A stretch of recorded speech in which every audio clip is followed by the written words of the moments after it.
Kama ni kupata watoi, pata mapema before ufike 40. Once umegonga 40 na uko, wachana na kuzaa. Hii ni aibu kwa watoi, na nikiwaambia ukweli mnakasirika. Hebu imagine uko na mtoi campus, hata wengine wamemaliza campus, hata wachana na hivyo. Umeolewa, mamako bado anashika mimba. Na hawa kwanza ndio unastukianga, umeolewa na bado wanakutegemea na bado wanashika mimba. Sijuangi fertility na poverty zinapelekananga. Ngoja utasikia kama tiaro chafu. Wateni niwaambie, as long as hujafesi infertility, za mapema umalize. Na usiseme ni bahati mbaya, ni kuwa careless kama tiaro chafu. Ngoja usikie. Unaonea watu, utazaa aje watoto wako wakizaa. Kitu ingine, hebu imagine ati umeenda unaitwa madhaidiru na uko na mimba. Hiyo ni aibu kwa watoto wako. Ni venye watoto hawaambiangi, wanasikia aibu. Niliona kijana mwingine akiniambia, nakuachia hii phone hapa, wewe mamangu akikuja akipiga ushiki, umwambie niliacha simu icharge. Nakwambia huyo kijana alirudi jioni. Mamake alikuja akakula mizizi akaenda. Kumbe alikuwa anamuogopa juu mimba imefika huko. You can imagine. Watoto wako wanazaa na wewe unazaa. Hiyo ni kukosa adabu. Tuongee reality. Sasa kama kitambo. Mtu ajipangi. Hii mambo ya kusema ati nitawangapisha, nitafuta kakutoa slippers chini ya kitanda ukiwa mzee, inapea watoto wako aibu. Na naona unapata kuna wazazi watoto wao hawapendi kwa sababu uliwaonyesha aibu.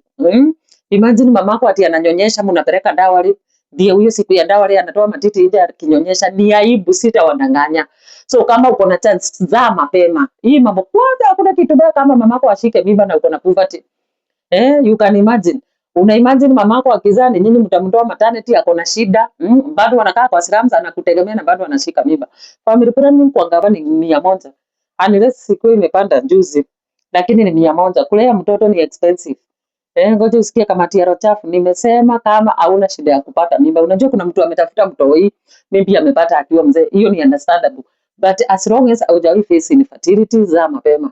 Hii ujinga yenye ati mtoto wa mwisho wako na miaka 20, unakuja kushika mimba ingine, hakunanga mistake.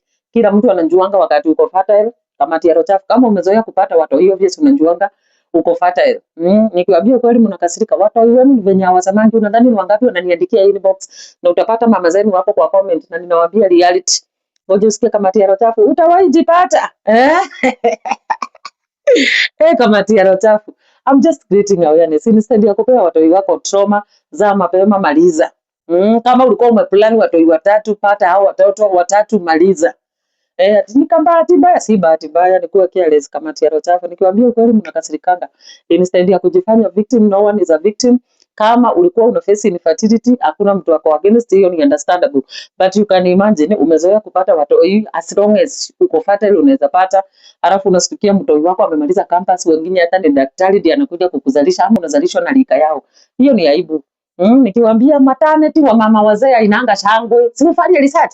Hata niliona my last born nilipata nikiwa na 35, na bado nilikuwa naona nikiwa mzee. Wasichana wenye wanazani wa young. So unatitiangwa kama uko na kashida. Nani 35? Niambie ukiwa na 45. Ama daktari wanaona umengapisha, hata wanakulizanga mbona ungoje miaka kama hujapata mwingine. Kama tiaro chafu, chungeni mtu mwanamke tu wenye huwa tunangapisha watoto. Mtoto amefika miaka 10 akataki kuzaa, kako na exit plan. Mtu mwenye anaangalia tu kama menopause hivi anastahili amalize mapema. Lakini kenye unaona kanajua menopause kamebakisha miaka 3 na akataki kushika, kako na exit plan. So watu wazae mapema, muache kuimbisha watoi wenu wakiwa wakubwa. Nikiwaambia ukweli mnakasirika. Anyway, thank you for your support. Tupatane siku ingine, na wapenda sana.